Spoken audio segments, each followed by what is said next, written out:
A Vulnerable Bible Translation Project by Jim Harries, Alliance for Vulnerable Mission.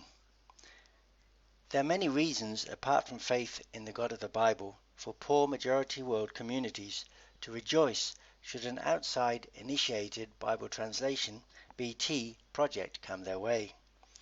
The chances of it producing financial windfalls for some and diverse kinds of income for many are high. This being the case makes it difficult to know what genuine local interest there is in the BT itself.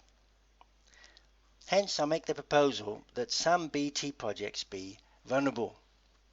Vulnerable, that is, to failure and to local people's interest or not in investing their own time and resources.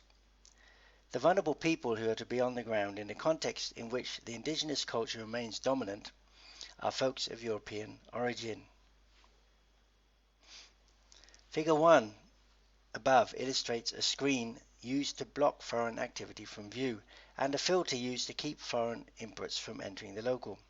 The people permitted through the filter and the activities not occluded by the screen are those that are linguistically indigenous and that will not facilitate inflow of outside resources. In other words, the only direct influence that people of European origin should have on the indigenous context is that mediated through the indigenous people's own languages and those of their own resources that the indigenous people volitionally allocate to use in the project. This is to follow the principles of vulnerable mission, that some Western missionaries confine themselves in their ministry to use of indigenous languages and resources.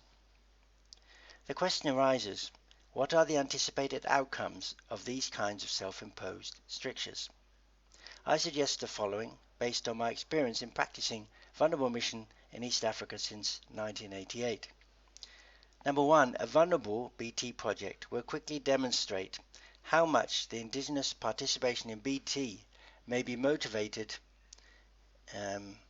more by the desire for money and power than through genuine indigenous interest. Secondly, a slow rate of progress may clearly have advantages, such as objections can be dealt with appropriately rather than ignored or bulldozed. Also, people can be brought deeply on board. In addition, the process of being part of an aligning of people's orientations can be educational to the outsider. Also, reasons for a lack of progress can become clear as options are explored. In addition, deep committed relationships can be formed by those Western people who are obliged to stick around in order to follow through. In addition, again, this kind of empowerment by bringing organizational and many other skills onto a local level can clearly be deeply enabling of indigenous initiative. The process of advocating for BT by vulnerable means by those in local contexts will itself be a contribution toward evangelism and discipleship that will be entirely appropriate for local congregational engagement.